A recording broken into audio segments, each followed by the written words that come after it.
Hi guys, and welcome back to my channel. My name is Johanna. For those of you who are new here, welcome. For those of you who are returning, welcome back. In today's video, I'm going to show you 3 different ways you can use your NeoColor 2s or any other water-soluble crayon. And if that is of interest to you, please stay tuned.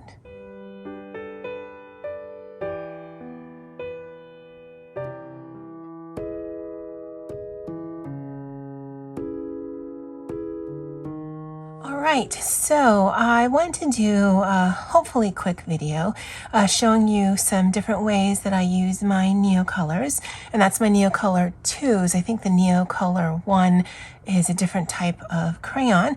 I believe any water-soluble crayon that you have would work in a similar way. These are the only kinds that I have, so I wouldn't be able to 100% verify that, but I'm pretty sure they do. I did get inspired to pick up this coloring book by Doodle Robot. It is Be Relaxed and Color, and this is illustrated by Angela Porter. She does a lot of Dover coloring books, I believe, and while I don't gravitate towards those, I thought this one was really interesting. Now there are 2 pictures that I'm thinking about doing, and that's because it is currently Sunday the 27th. Olga just came out with her weekly prompt, and the prompt is boat. So there's this one here, and there's this one here. And in fact, I think we're going to do this one because I'll show you how I'm going to tackle some of these elements on the page, and I can show you on this page the 3 different ways that I've been using my NeoColor 2s. And I didn't invent any of these, but I find I can get different finishes, different washes by doing these 3 methods. Now, because of this, I don't know if there's a glare. I'm hoping there isn't, but I'm going to need this in just a little bit, so I'm just going to leave that for there. Now, I've never worked in this book before, so the paper isn't too thick, but it isn't just regular Amazon printed paper, so I don't know how it's going to react with this. For me personally, I don't need my NeoColors or even my Inktense to be perfectly smooth. I kind of like that stained effect. I do have some papers behind this because I don't know if it's going to bleed. All of the backs of the pages are just this sort of patterny thing, and I don't really need that. And so I'm going to show you some different ways that I use it. The first way is probably what you're probably the most familiar with if you've watched any kind of videos, and that's just putting crayon directly to the paper. And I'm only going to do a small area with you guys, just so that you can see how it works. We'll be able to figure out together how it works on this paper. And this particular process I've seen a lot on Jen's Coloring Corner, and I found it a great resource because if she does any talking, it's in the beginning of the video. And while I prefer videos that have a lot of talking, because she does them so frequently, I can just watch. I can watch her process, and I find that's very helpful to me. So I'm just adding a few colors in there, and I'm leaving them kind of propped up so that if I need to go back, I'll remember which ones I used, since I don't write anything down. And I'm going pretty heavy with the application. I don't need to. I don't know if I even should, but I just want to see what kind of colors I can get in that little area right there. You can use just a regular brush and a thing of water, but I find these kind of water pens work a lot easier. And then you just kind of scumble it together. I don't, nor do I plan to sharpen any of my NeoColors, and so if I can't get really close to an edge, then I can use the water and then just kind of push it there.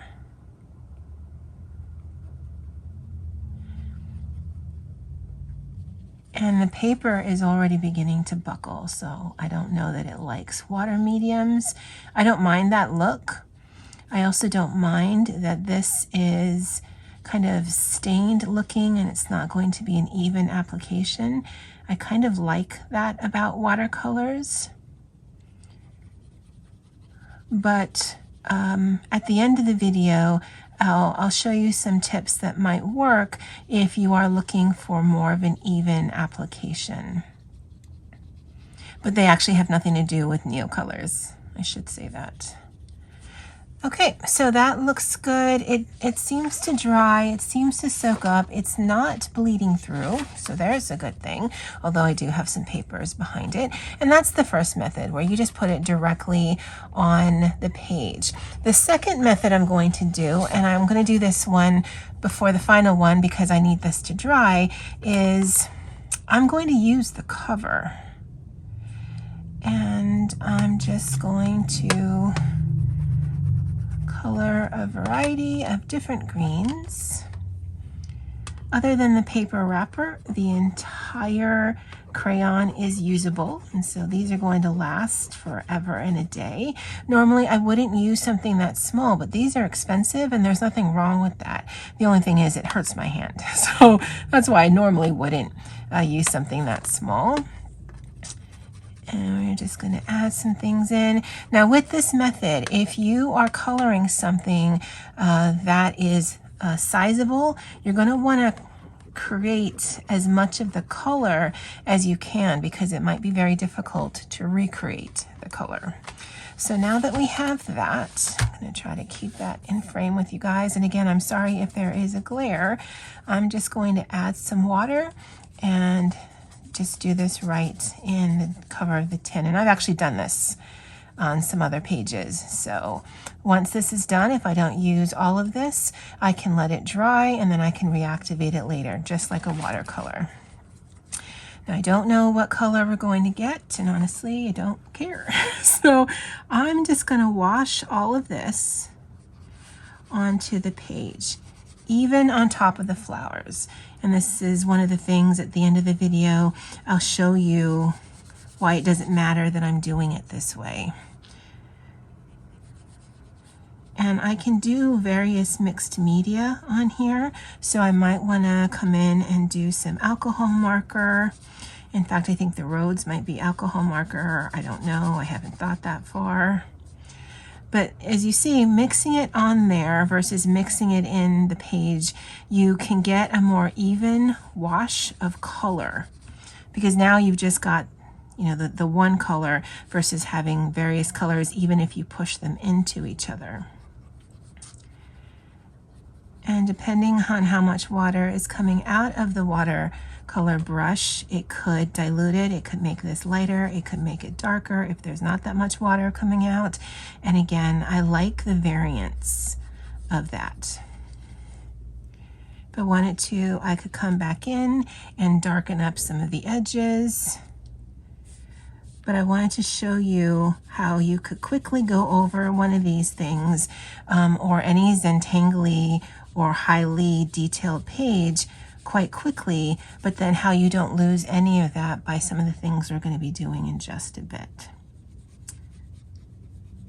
Now these here, because they're touching water, I don't necessarily want to kind of scumble over the whole thing. With this tree, not a problem, because again, when I show you the tip in just a little bit, you'll see why having that light wash of color isn't really going to harm things, but it does definitely make coloring the background infinitely easier. And I'm always looking for things that'll help me get through my pages without hurting my arm, but also without, you know, boring me to death. Because if I went in between all of those and tried to get super detailed, yeah, I'd get really bored really quickly. So I'm just gonna finish all of this up just because I want to finish up the color. And I have this tendency, so I know that it'll dry so I can reuse it, but if I had another color book in mind, I would actually just go and do a wash of something just because I already have the materials out and I am kind of lazy. I do that a lot with my distress inks. So there are some pages in some of my books where it just has some random background color because I didn't want to waste my distress ink. It's just kind of how I do things. But I don't plan it out, so I'm just like, okay, yeah, it should work fine with that page. And then I get to that page and like, well, I mean, now what I'm supposed to do with it. But that's a problem for future me. Okay, so that's on there. I'm going to let that dry. I'm going to clean this off. I should have actually done that in between, but whatever was left on here actually was just scumbled into there, so it's not that big of a deal. And then this other way that you can use your NeoColors or your water-soluble pencils, or crayons, I should say, is something I learned from T's World of Color. T's Coloring World. I can never remember her channel. And that is by just painting or taking pigment directly from the crayon. Now this way, it means you can only get one color at a time. I mean, I guess you could build color on your paintbrush and do multiple colors, but I wouldn't, and I haven't. But doing it this way, you certainly get a more pigmented color, but also a more even color. Because I think sometimes the problem I find with both NeoColors and even Inktense is it can come out a little splotchy, plus you're doing the movement twice. So you're coloring in with whatever your thing is, and then you're going in with your water to activate it. By doing this, then you're only doing it once. And it also gives you a lot more control because you can try and go in dark by trying to limit the kind of, or the amount of water that you have, so that if you wanted to do some shadows, but then you can also keep playing with it and moving the pigment around so that it lightens up. Now again, this paper is not the greatest for this because it's not moving the way that watercolor paper would. I'm not saying this is, but it definitely is not moving that way. And then it is soaking up fairly quickly into the page. And like watercolors, these can be reactivated. So with your Inktense, once you've activated all the product, then it shouldn't move at all. The only way or reason it does if there's just still some pigment on the page that has not been activated. But this one, you can reactivate it, and that means you can also move it. So you may want to be careful if you are working on a page like that. Okay, now because that's a little wet, I'm just going to kind of keep it at an angle like that until it dries. Again, I don't want to waste any more product than I need to. And so let me show you some tips. If that is too splotchy and you want something more even, and then let me show you why this didn't matter, that I colored over elements that maybe should be in different colors. So I'm going to use my high chromatics. I did get this for Christmas. These are watercolors. They are made here in Hawaii. I found the shop online. My brother did purchase these for me for Christmas. They've got a lot of different colors, and I'd like to build up my collection, but he bought these two collections for me. I'll link the shop. I actually don't know what these are called, and he had unwrapped everything, so I can't even tell you what the colors individually are called because they're not on here, but they are handmade honey-based pigments. They always smell so pretty, and I find that using something like this over either Inktense or NeoColors helps give me a more, it's not going to give me an even coat, but it definitely, if there's any lines or any weird transitions, especially if I'm using multiple colors, it definitely gives me more of, it's less defined. I don't know if I'm saying it correctly, but yeah. So let's use this one, and it actually activates really quickly. And because this is not made for that, what I'm really fighting right now, or really hoping to avoid is pilling the paper. So you do want to be aware of the water that you're putting down, and you do want to be aware of how much water you're putting down. This has definitely worked more, don't want to say more better, that's not grammatically correct. This is a better effect when I used it on my Hannah Carlzon paper than something like this. Again, it's thicker than copier paper. It's certainly thicker than Amazon paper, but it is not meant for water medium. So this is probably a book that I'm going to be doing predominantly with, where are my words today? Alcohol markers, but I wanted to do this video and I need to do this page for Olga. I don't need to do anything, but I want to do this page for Olga. And so, you know, two birds, one stone. So I've shown you the 3 different ways you can use your NeoColors. Let me close that. Let me close that. And then here, again, I'm not too fussed that I've colored over these various elements. You could actually leave it like that. There's nothing wrong with the way that looks. But what you could do is, and what I'll probably do, is go over it with some other medium. So here is a glaze pen. It's a Pentel glaze. And it is going to show a little bit of the color underneath because there is like a plasticky transparency to it that I really dig. And I'll just go over the leaves. I'm not going to do too much because I don't want to accidentally swipe over it. And then I'd come in with a glitter gel pen. These are my Pentel Dual Metallics. And then it doesn't matter because these are more opaque, not fully opaque, but they're definitely more opaque. And so you don't actually see any of the green underneath. So again, if I were going for something monochromatic, I could just leave it as is. It could just be an exercise in using my mediums. But if I want to just do a quick wash of color, then I can just be very strategic on the elements that I put on top of it so that I'm not fussed about trying to get into all the small spaces. I don't know how pencils are going to work. These are Amazon Basics. Yeah, that works horribly, but then these have never been great pencils for me. Let me get some other pencils. Let's try some things out. Okay, I've got a Prisma. Why did I pick this color? Well, honestly, it had a sharp point. Yeah. That's how we're doing color palettes. That actually lays down really well. I can burnish it.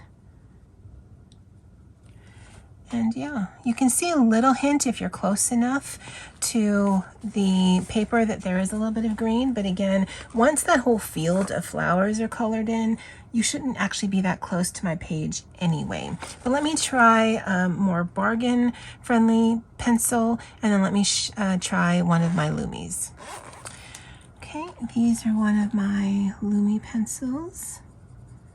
Oh, I definitely like how this feels. And if you're worried about the color palette, I'm just going to actually go over this with the glitter gel pen. But I do want to see how they pull on the paper. Now I will need to, and this isn't a color pencil tester because how they react on that versus how they react on that might be different.